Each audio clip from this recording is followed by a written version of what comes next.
really a precursor to virtual reality and other things. And that. Can you tell us something about the educational strategies that you study as part of your course? It's a two-year program?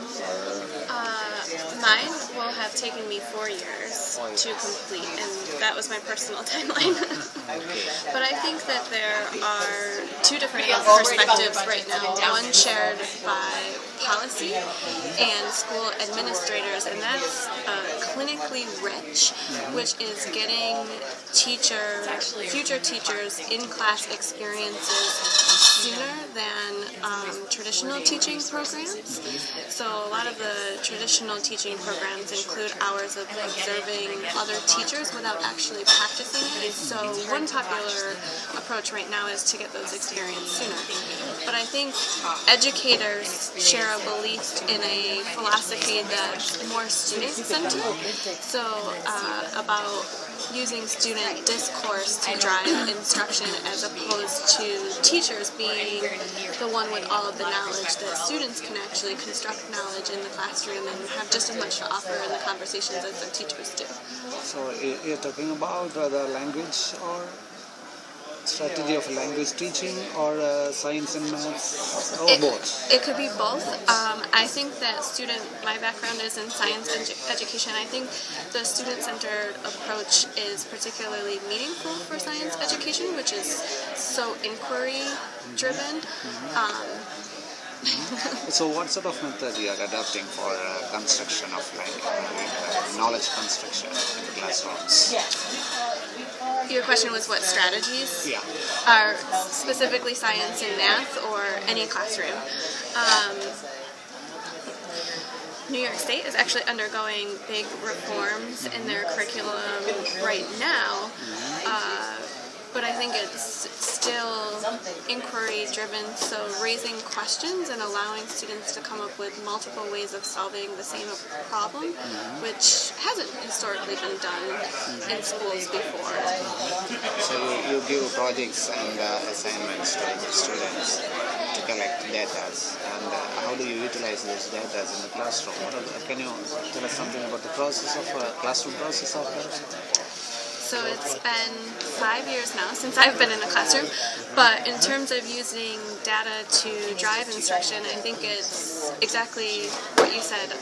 There are both standardized tests that teachers are using, but then there are summative assessments, and my personal opinion as a teacher is that it should be those summative assessments and informal assessments, maybe a quiz that you're given out or a homework assignment at the end of every day to see which students may have missed a particular concept and working with them to get your entire class up. But then, I think one merit in standardized testing is we also want to know that students are getting the same access to knowledge across, whether it be our country or even globally. And so I think there's value in both knowing where your individual students are at, but then knowing how we measure up against other institutions. So what all your presentation was here about?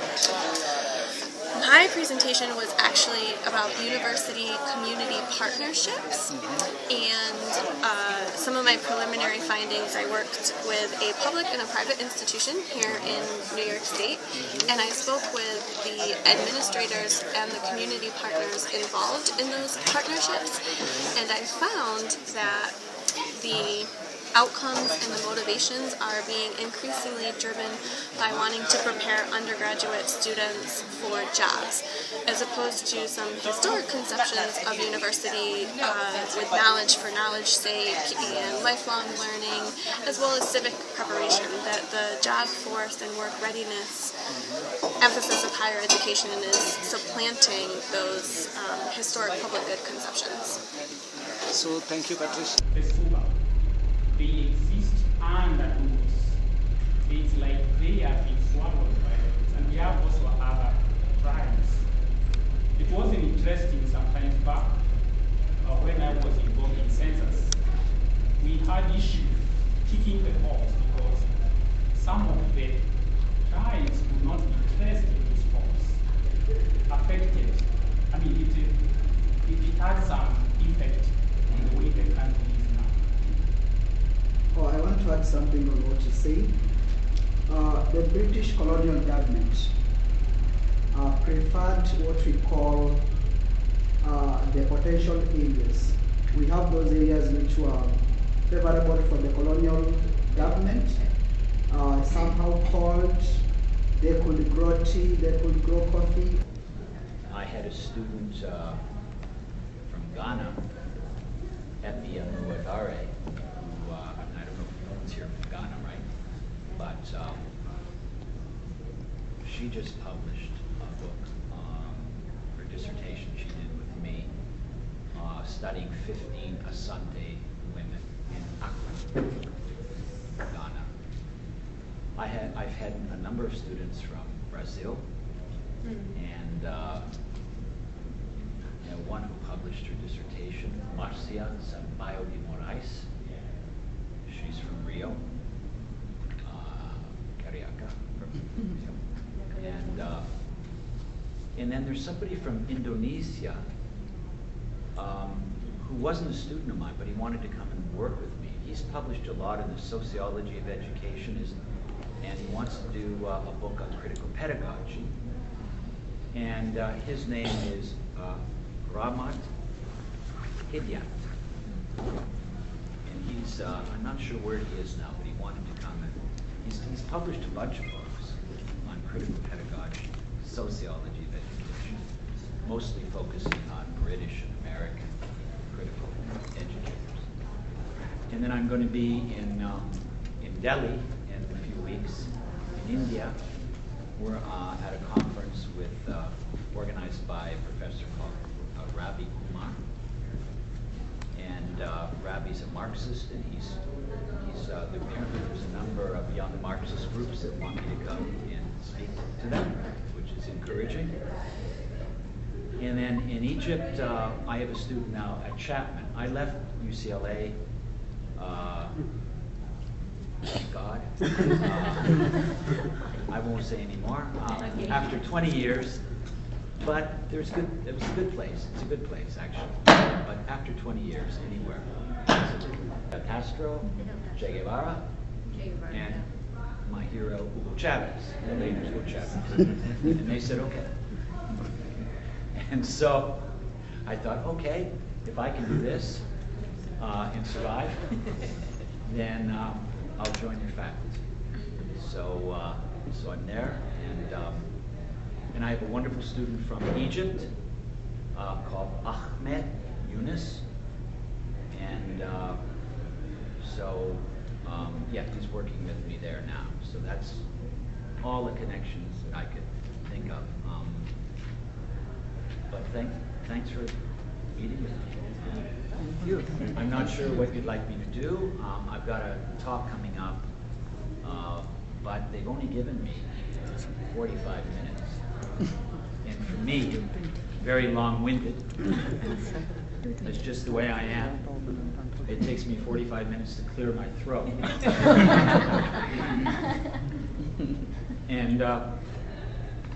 But you know, maybe it's merciful for the audience. I don't know, but I'm happy to answer any questions you might have. I understand Deb Kelch is. I consider Deb. I'm not just saying this because I know you're going to go back and tell her. But I consider Deb the leading Marxist theorist in education in North America, in the field of education. I'd say, you know, if you're interested in Marxist theory, which I think of pedagogy of the oppressed in mainland China. So I don't know if this is the first or second edition, but that's a lot of people that are going to be reading about Paulo. My wife is from China, mainland China. So yeah, Paulo was very kind, very generous. He did the preface of one of my early books called Critical Pedagogy and Predatory Culture.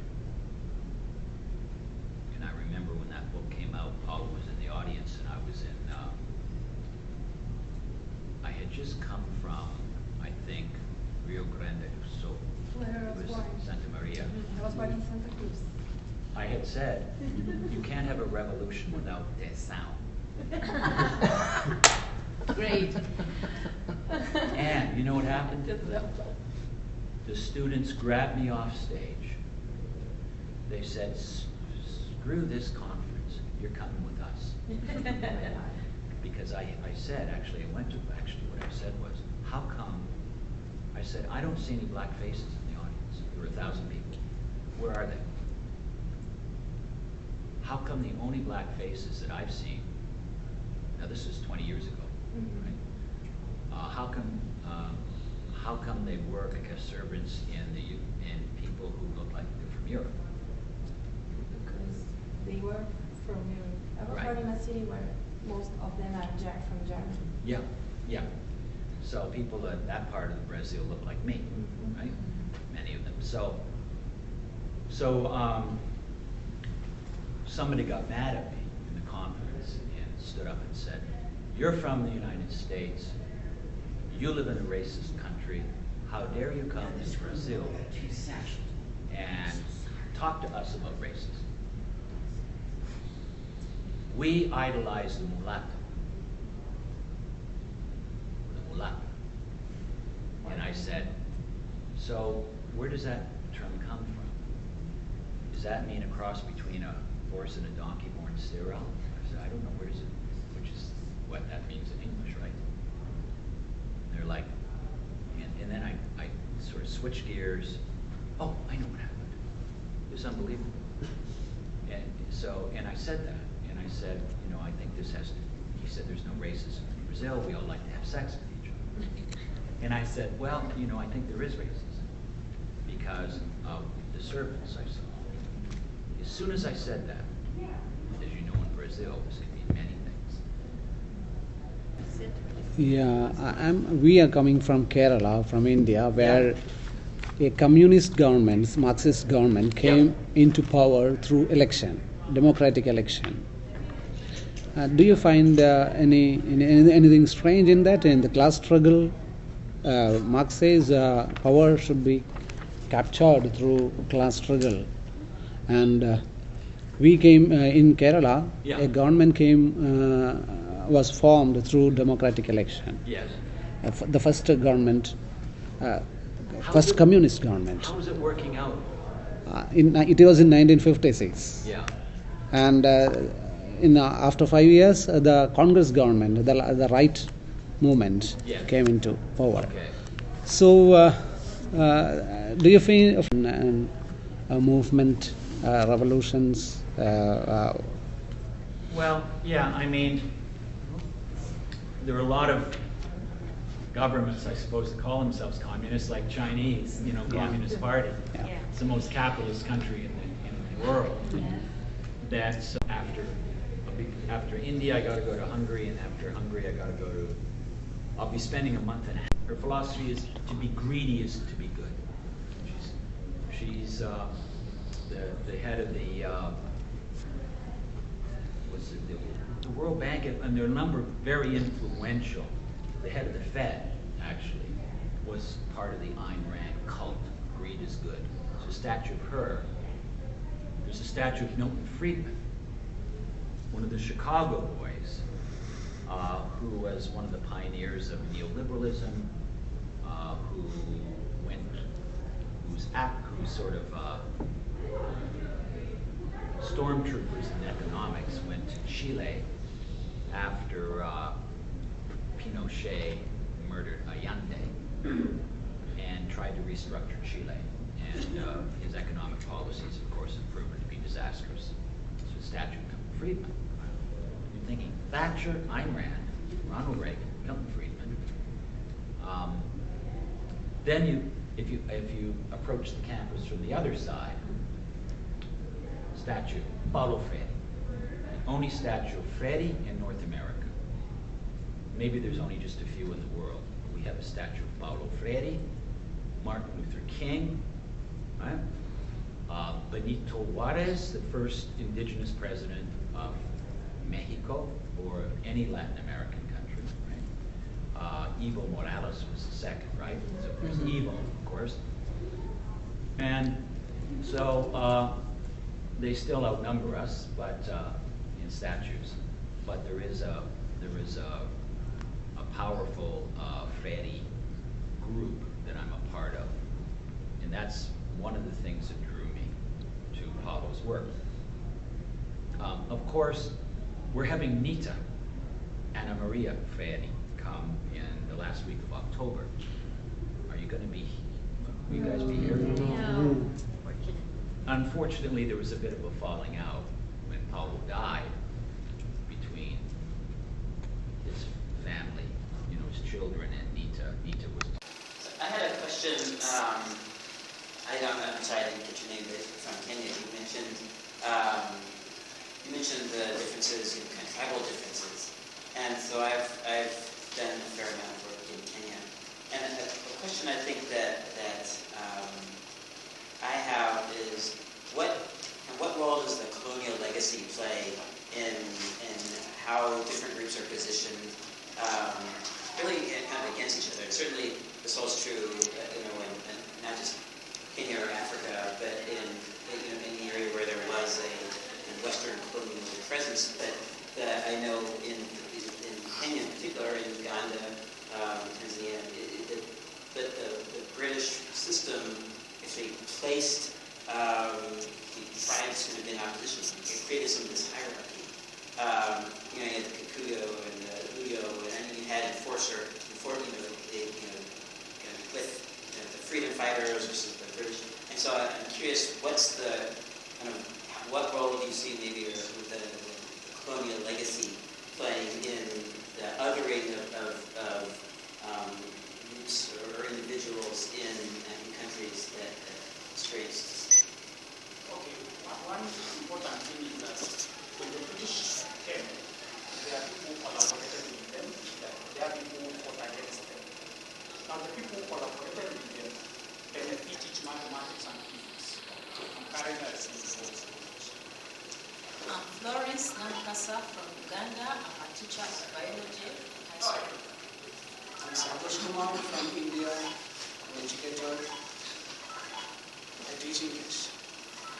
I'm from Indonesia, teaching English as a foreign language in a middle school in rural area. Good afternoon, I'm Wali Abdullah from Egypt. I teach English as a foreign language. I'm Manila Sumo from Tanzania. I'm physics in the United States. And I'm Erica Grudiger from the United States, and I'm an elementary school teacher. So this panel has a round of conversation. And aside from sharing perspectives on the concept of othering in our respective countries, our panel also would explain how does our government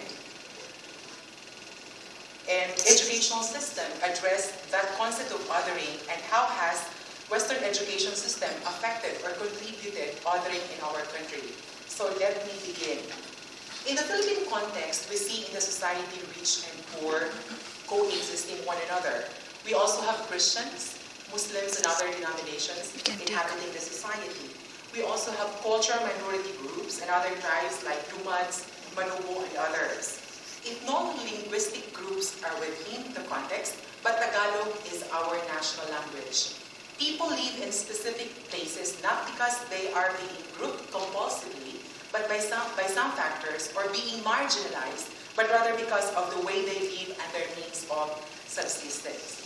With these characterizations, we acknowledge that we are different from each other. We recognize that we are not equal, and diversity is within our needs. However, when these differences, inequalities, and diversity become intense, and the gap between and among people widen, like the rich becomes more richer, and the poor becomes more poorer, to how society and government interfere, it is when othering